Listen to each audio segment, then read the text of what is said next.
Good evening, everybody. I hope you all having a fantastic Tuesday so far. So I am here with the incredible and super talented, no pun intended, Zeeshan from Super Leads Media. Zeeshan and I kept connected, what was it, about a year or two ago now, wasn't it? Yeah, about a year or so ago, yeah. Yeah, and we've been following each other ever since. And I've just seen this dude grow and grow and grow. And I've loved seeing your progression so far as well, and how you've niched into helping businesses generate more leads. But like, how did you get into all of that? Oh wow, it's been a passion of mine for quite a number of years, to be honest. Especially social media in general. I feel like I've just grown up with it, and fortunately, I've just been passionate about it as well. So for quite a number of years, and so it's just been something that I think when I started, I would say probably started my journey. I normally say started probably back in 2011, really, with a lot of content marketing, that sort of thing. I started with like video. That was quite a passion of mine. I used to see people do it on YouTube and what have you. I was always just fascinated, with that process. And so I did that, and then obviously eventually I did that for other people and businesses and what have you. I still somewhat do that as well now, but then obviously, I then took it a lot more serious in terms of, actually incorporating other things like obviously advertising. So, which is kind of what you see now, and then now graduating to funnels, basically, which is, Yeah. bringing people through a funnel essentially to from a cold into a hopefully a red hot lead. So yeah. Why why are you going down the funnel route? The funnel route is the future, really, of how you do it now. Because I think a lot of the time people think they can just put an ad out Yeah. and hope for the best. Really, to put it blunt, it's just hope for the best, and maybe you'll get a lead, maybe you'll get some followers, and that might make you happy, but it might not be great in the sense that at the end of the day, you want people to keep coming back, and also to be Absolutely. Yeah. more of a solid customer of yours, where they don't just come in once, hopefully they buy, fingers crossed, everything, and then they go away forever. You kind of want them to come in, enjoy the experience of what you do and what you offer, and then stay with you, really, for the long haul. Absolutely. Yeah. I mean, um, what kind of funneling techniques do you use? Um, I think it varies really. I think it depends on the business as well. So it really could vary from actually having landing pages done, or if you've already got a website that's already fully optimized, and then you've got just how you advertise, so the kind of strategies you use to advertise your products and services. Okay. There's always a way to do it in that way as well. Nice, nice. What's your favorite so far then? Or your favorite method? My favorite method, again, it depends. It depends on who's what kind of business it is. Um, I think I've always enjoyed the video aspect of it, the video aspect of where, you create one video and it's really just you introducing the world to who you are and why you're so passionate about what you do. Yeah. And then, you kind of like, hopefully, if quite a lot of people have watched that, which is the aim of it, of course, and you don't want that video to be too short because it kind of messes with the analytics side of things when it comes to Facebook. And then you kind of like graduate that to the next stage of your funnel where you get people to watch more of it. Well, you target the people that maybe watched 50%, 80% of that video, because most likely if you put a video out that's 20 minutes, 30 minutes long, and somebody's watched 80% of that video, most likely that person's quite interested or intrigued. They're not a buyer just yet, but they're quite intrigued on who you are. Maybe it's you that they like, maybe it's your style, or maybe it's your products. It could be anything, right, that they like. And so, yeah, so then, you take them to the next stage and so on and so forth. So I do quite enjoy that. Basically nurturing them at every single stage of the buying process, really, aren't you? Yeah, exactly, exactly. I mean, if you think about high-end stores and how they do it, or even hotels, for example, what do they do? Like, how do they actually offer you that high-level service? And it's kind of like, they're not too pushy. They kind of just bring you in. It's like inviting you in essentially without being so forceful, I guess. And car salesy, that bad rep that car salesmen get. So yeah, it's like that. It's like they bring you in. They let you browse a little bit maybe, and then they say, oh, you're interested in this, and that might, you might be interested in that, and then slowly but surely you become a regular customer. Yeah. So I've heard some really crazy figures that people buy after like the fifth exposure, the 16th exposure. Is there an actual figure that people choose to buy on average? On average, yeah, I know what you mean. Each customer I think is different. I think it really is. So if you're targeting people that already follow you, I think the number will be much less because they already know who you are, right? But if it's a completely brand new person where you're targeting maybe a geographical location, for example, or somebody who has key interest in a certain area, then it may take longer. I think on average, people I think there's a study done where they said it can take anywhere from 7 to 12 exposure, is like you said, for them to actually opt in. So yeah. So is it safe to say that you understand the buying psychology then? Or like what influences people to buy? Yeah, absolutely. I mean, I think that's one thing that I like to focus on. I think that's what probably differentiates me a bit from others, is that I like to kind of look at the psychology aspect of it, because the psychology of somebody buying in person is different to somebody buying digitally or online. What's the difference? Well, the difference is that, people that are buying in person, there's obviously, I think it's just like, it's more, I don't think it's too hard to convince somebody when it's in person, as opposed to it being somebody digitally. Because you can immediately provide that service. You can immediately answer those objections and that sort of thing as well, like if it's in person. Whereas if it's, online, that person might see something, and I think it takes a lot less for a person to divert their attention if it's online. It could literally be anything. Sometimes, I go on websites and they sometimes use like a two-column kind of layout approach to their website, which immediately makes the user think, okay, I need to decide whether I want to look at that side or I want to look at that side of the web page. And so immediately you're making a customer make a decision, right? And if they make the wrong decision, even themselves, and they read the side of the website that they're not really that interested in, they might actually just click off and just close that web page, right? And that's it. You may have lost that person forever. So even the layout of your it's crazy, isn't it? It's like even the layout of your website is quite interesting as well, and making sure that if your website is like in this type of layout on your desktop, and hopefully you're replicating that on your mobile experience as well.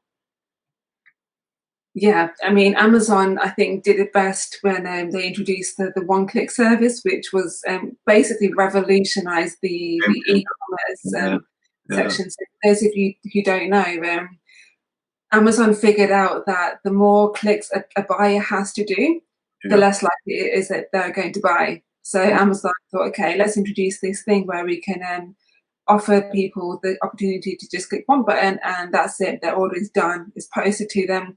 And that worked out wildly successfully for them. Yeah, I mean, it's all about that experience. I think I was watching an interview that Jeff Bezos gave, and he said, we're not here to force people to buy our products. It's more like assisting them. And that, if you think about it, sometimes, and now you've actually found that other people use that as well, where they might say, you're 2 clicks away from purchasing this, and this, and it makes a huge difference. Where if I can just click once and buy something, that's amazing. Yeah.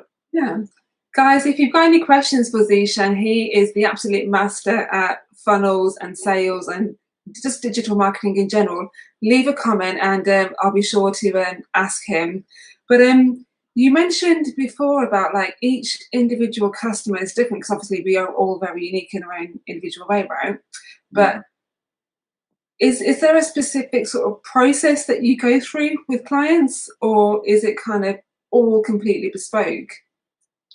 It's a combination of both. It's a combination of both. I do want to make it bespoke because obviously, like we said, right, all companies are different and all companies are unique.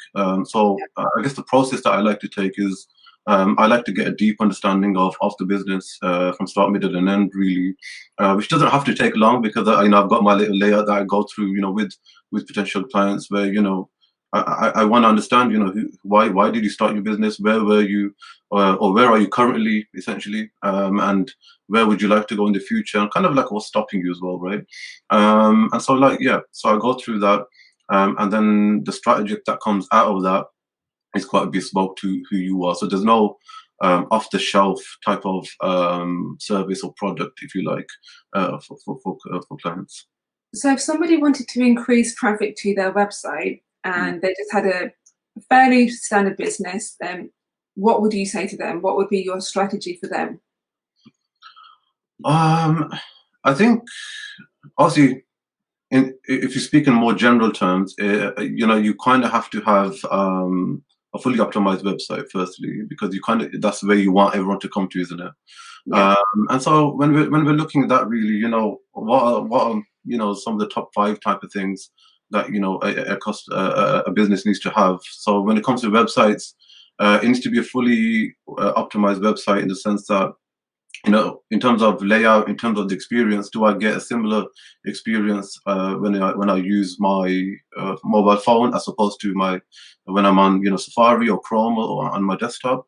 Or is it very small? Is it sometimes you can't even read what's on there, or sometimes it just replicates like exactly what's on desktop onto your smartphone, and even if your smartphone's got a big screen, it's not that enjoyable of an experience.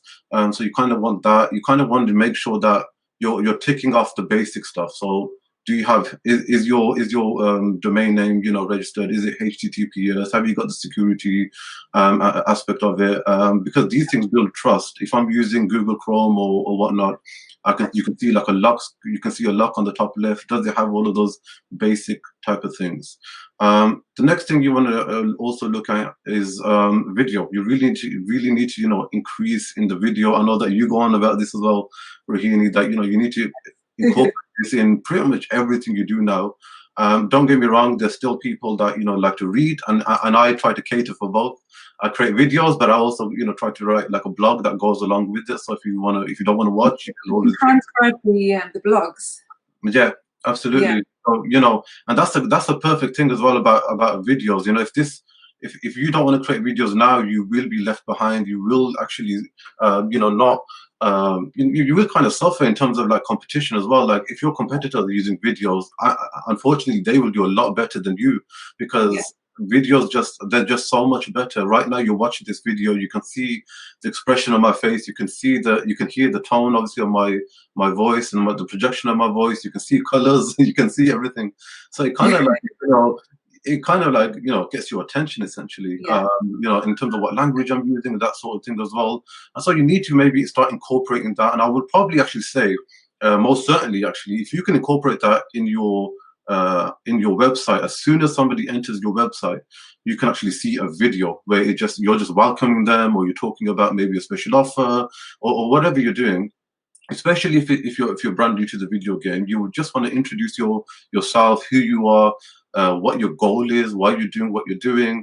I'm kind of giving you the layout as well, by the way, which is like what are the services you offer, and that sort of thing. And just incorporate that in what they call the God spot, or above the fold, which is basically, as soon as you enter the website, what you see essentially is the God spot. As soon as you scroll, that's outside of the God spot, because most people don't like to scroll as well. And if you can't capture the attention of somebody, there and then most likely you will lose them all the way, really. And also, just to interrupt you, speaking of the initial stages of lead generation, what about fake? Because Gareth's a photographer that I know and work with, really talented guy, and he's just asked about Facebook ads and Google ads. So how does that work in terms of using those? Yeah, absolutely. I mean, one of the things is paid ads. That's another way of obviously generating traffic as well. So I guess what I was mentioning earlier, those were more organic. Those are more like the free ways of actually getting getting more people on your website and also keeping them. But then, of course, you have your paid ads as well. Obviously, there's different strategies that you can use as well. Depending on the type of business that you have, you might want to use Google Ads, because if you're a plumber based in Birmingham, you're going to target people in Birmingham. As soon as they write plumber in Birmingham, hopefully, your ad is one of the first ones that they see and can click on, and obviously, call you and opt into your landing page. But that's if you've got a bit of money to obviously spend on that. It doesn't have to cost a lot of money as well. It literally now, obviously, with the lockdown, if you've got like an e-commerce store, for example, it's literally pennies. You can run ads and you can get a sale which is pennies. So if your product that you're selling is 5, 10, 15 pounds, and it costs 50p, say, it might cost less than that actually. If it costs 50p, for example, that's not bad. It's not bad in terms of your return on investment. And the great thing, obviously, with paid ads as well is, you can monitor literally almost anything with your ads as well, in terms of who is targeting, what locations are really good and hot right now, which ones maybe you should focus on more.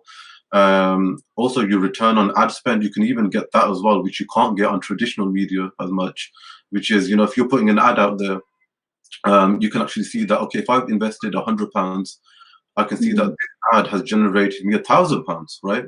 It's funny, actually, I was speaking to a friend of mine in London, and he said he's got a friend who's in the more traditional media, where they create ads where they'll put it right after or in between the hot shows like on ITV and X Factor and that sort of thing. And he says one of the things, do like targeting the audience, where they're going to out essentially. Yeah, but he said one of the things that one of the things that differentiates like social media and traditional media, he said, was that they don't really have to promise or show in their reports like the return on ad spend, for example, because they don't have to do that, which is really interesting, especially if you're working in social media. We kind of do that. We can do that as well, because it helps us with the A to B testing as well. We can do, right, and all the different tactics. So if somebody did want to set up a Facebook ad or a Google ad, what would you say the best practices are? The best practice would be, first and foremost, you want to use the right, so we call it a Facebook pixel, which is a piece of code that you can embed into the coding element of your website. That basically speaks, for anyone that doesn't know, that basically speaks from your website and your Facebook, or it takes the data from the people that are visiting from your Facebook ad campaigns to your website, and it can basically help you save a lot of money, because it's basically feeding the data back to Facebook, saying more women, for example, are probably visiting me between these ages and this kind of geographical location, that sort of thing. Once you've got that set up, which doesn't take too long, and it's fairly simple to do, then you want to start looking at some ads that you want to create. So one of the best ads, there's different types. There's different types. So for example, you've got lead generation ads, you've got video views ads, which you can get loads of views on, for example, which is sometimes a good one to start off with, especially if you're just trying to generate that interest. And then you got conversion as well, which is quite a powerful one to use as well. So you click onto that essentially on Facebook Ads Manager or Facebook Business Manager. So Facebook Business Manager is where you go, and that's actually where you create the real ads. That's where you can target who you want to target, get in real detail, and you want to stay away from the boost ads, which is quite intriguing, which is quite, £1 on boost ads is great, but the problem with boost ads, you can't really get the data that you really want. So it's kind of like, if you get what you want to get, then that's great, but most likely you won't. So I normally stay away from that sort of thing, which you can see on Facebook in general. And then you simply, I think, if it's just starting out, just focus on the location. You can even put postcodes and cities if you wanted. And you can also so if you're a restaurant, for example, obviously you don't want somebody that's maybe over 100 miles away, but you can actually put the postcode of your restaurant, and then you could put a ring, like a 25-kilometer ring or something like that around. So you can do stuff like that. So do that. So choose the audience, put the location in, Put how much you want to spend on your ads. So you might want to put like £5 a day or something like that, to start off with, and then just see how it goes. And that's it, and then obviously the next stage would be to create the ad. So put your video in. So if you create a video, just put the video in, put you might have seen ads where they've got text at the top and text at the bottom. Just keep it simple. Try to stay away from words like free or I can guarantee you, £10,000 or something like that, because Facebook doesn't like that anymore. And that's it really. It doesn't take that's like the simple way of kind of like starting an ad campaign. Is it a case of like trial and error a little bit when you're setting up your first ad campaign? Yeah. First of all, is it a case of trial and error? And that's the first part of the question. And the second part is, you mentioned earlier about boosting on Facebook. I mean, I have had a lot of people come to me and say, look, I want to boost my post. What are the best practices? And I've gone, no, because I feel like boosting is great in the short term. It's great to get short-term exposure. What are your thoughts around on those two questions? Yeah, I mean, I guess the way I describe boosting is basically like fireworks, essentially. You get fireworks, you light it up, it looks really nice and pretty, it makes a big sound, it looks nice for about 5-10 seconds, and then it's finished. So like you spent that money, and it looks nice for a few seconds or so, and then that's it. And so yeah, it might get you something in the short term, but also that can hinder your chances, and also it can Facebook do punish certain businesses if your practices are the same. So if you're creating a boost post and you've got, say, I don't know, like 500 views on that, or maybe even 1,000 views, depending on how much you invested on that particular video, and then if people obviously come onto your page because of that, they look at all of the other things, other like posts, and you only got maybe 2 or 3 or 5 views, and that sort of thing. And what was your other question? Sorry. I was actually going to ask. Actually, I've forgotten what the second question was, but I was going to ask, like, is it better to do organic reach on Facebook in terms of generating leads, or is it better to just do paid ads? Because I've heard different sides from different people. Yeah. I would say both, actually. I think both go hand in hand. If you do organically, it's just you need to use things like Hootsuite if you want it. In terms of actually spending maybe a few hours where you're creating content. You use apps like Hootsuite or Buffer, where you can actually even Facebook's Pages app, you can actually schedule posts through these apps. And so yeah, it's a matter of actually regularly posting. And posting with the right keywords. You can actually use hashtags now on Facebook as well, same as obviously Instagram and Twitter and even LinkedIn now. So with organic, it's just about regularly posting valuable, quality content. So you don't really want to, post content where that millions of other people have posted. Try to be a bit more authoritative and take a bit of a leadership stance. You're actually talking about something, right, and not something that I can easily Google. And then of course, if you can use paid ads, often it's quite interesting actually. Sometimes I'll create like an audio, or if I'm just reviewing somebody's website, their Facebook channels, or even Instagram. I look at maybe the post that they put currently, and I think actually, you know what, we can, with a bit of a tweak, we can actually use this in an ad campaign.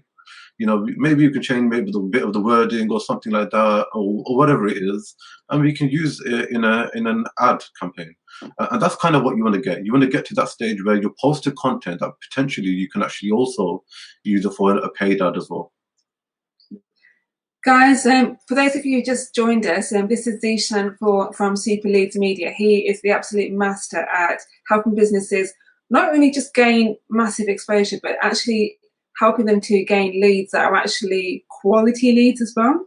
If you've got any questions for him, drop them in the comments and we'll definitely be sure to ask him. Manoj has just asked, how does one increase YouTube views beyond the subscribers and posting on Facebook? There are tags which can be added. Is there anything else that can be done to promote clips? Yeah. I mean, YouTube is kind of like where I started. I'm still there, by the way. I'm still with YouTube, so creating content and what have you. With YouTube, it's kind of similar to the Google question I got earlier, right? It's like some of the words you use. So the titles you give your, your YouTube videos. Also in the description box, what kind of what are you actually writing in there as well? That's quite important as well. Sometimes people put links in there. Are those links real links? Are the quality links? They're not going to break or anything like that because Google obviously doesn't like that. And you mentioned tags, which is quite important, and the important things about tags as well. And this kind of goes across Instagram hashtags as well as Facebook and so on and so forth. Try to use quality hashtags as well. So if you're you don't want the basic simple hashtags, right? So if you're a restaurant again, you don't just want to write Indian food, for example, because you know that hundreds of How do you millions know of people. what hashtags to use and find? Because there's loads of different software to say like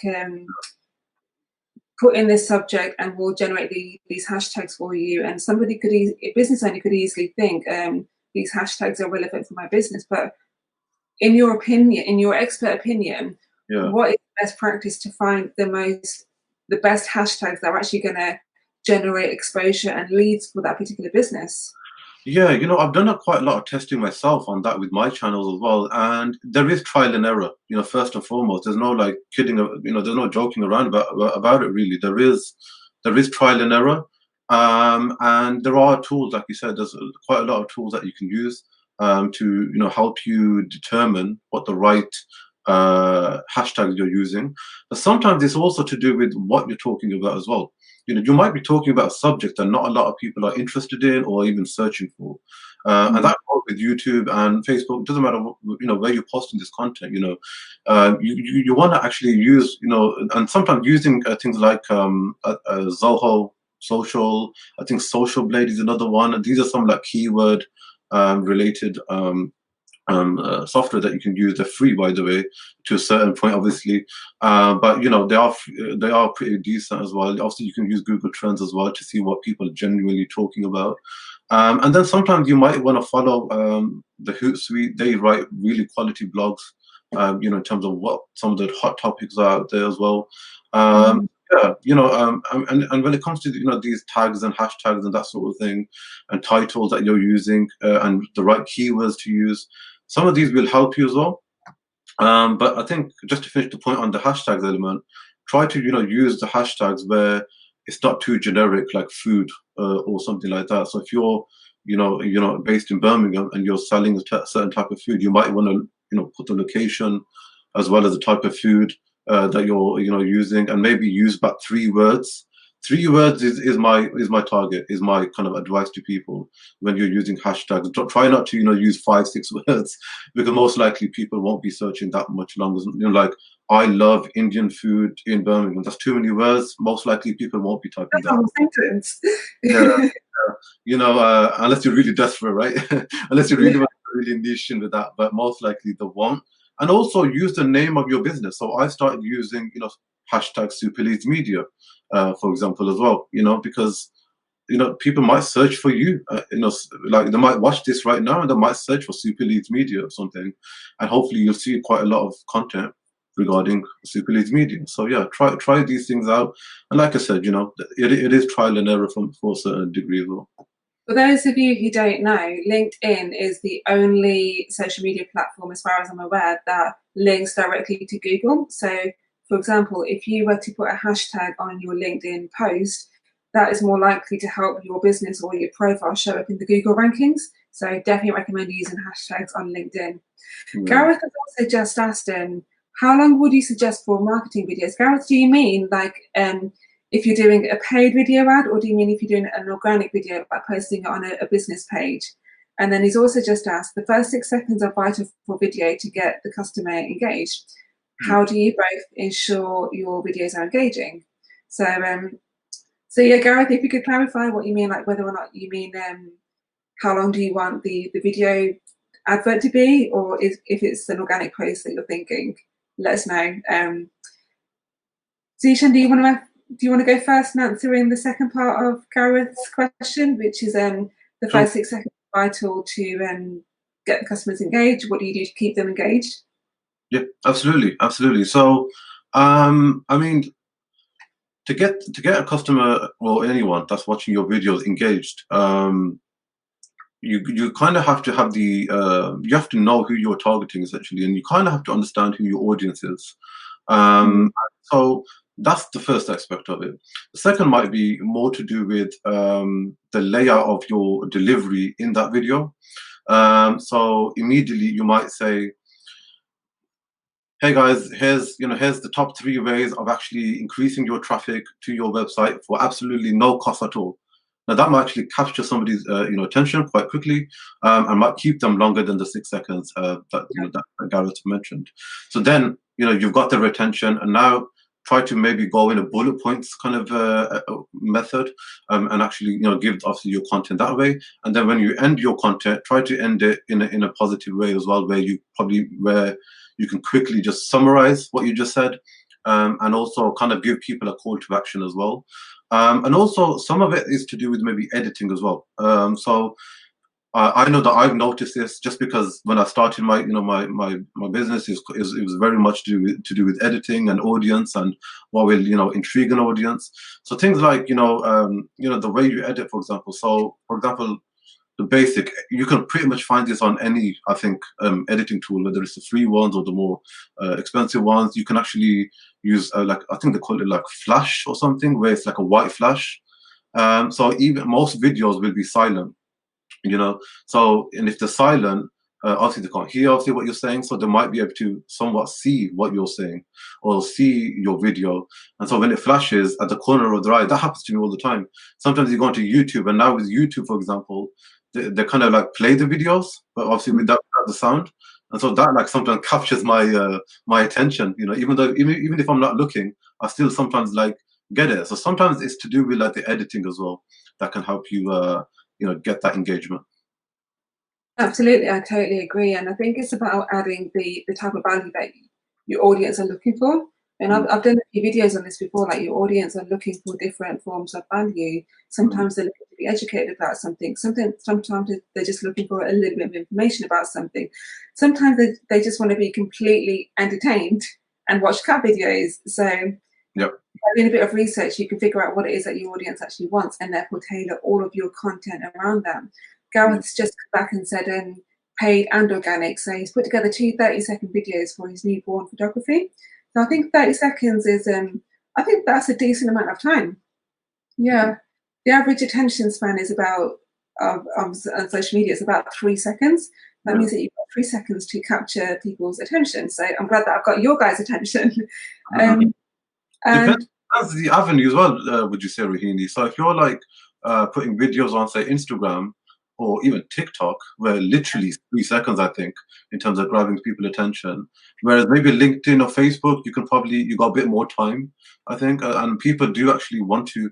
People who don't mind, I think, on say LinkedIn and Facebook and even YouTube, to watch longer videos. So photography, for sure, 30 seconds might be a good start. But I think it's worth trialing actually a longer form video, where it's 5 minutes, 10 minutes, maybe even longer. We've got this video which is going on probably about half an hour now.